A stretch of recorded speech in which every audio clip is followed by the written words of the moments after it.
In this video, we will review the Assemble inventory. The inventory displays a schedule of the visible objects in the view and a select set of properties and their values. By default, the inventory is organized by category, family name, type name, and instance ID.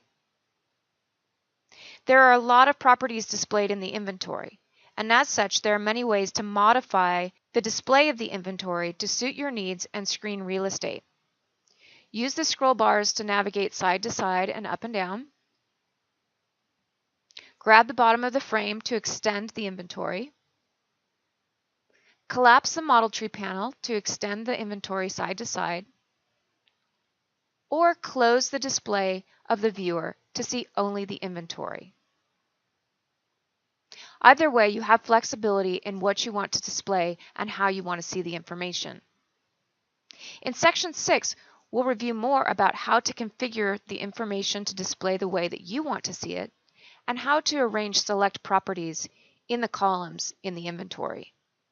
The information and properties that you see in the inventory are extracted directly from Revit.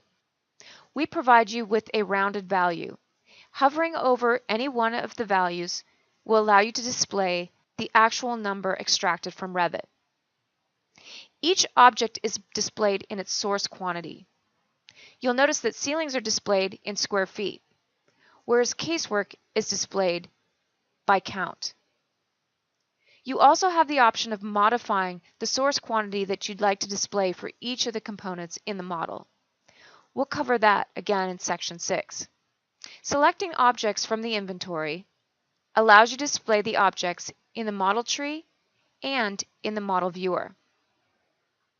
You then can take action on those objects using the selection bar above. In the selection bar, you'll also find a summarized quantity associated with the objects selected. If you've selected across multiple categories of objects with different source quantities, you'll notice that instead of displaying the source quantity summary, you'll see the number of objects selected. Use the Escape key to deselect the objects in the inventory. In the next video, we'll review more about using the model viewer and its interaction with the other components.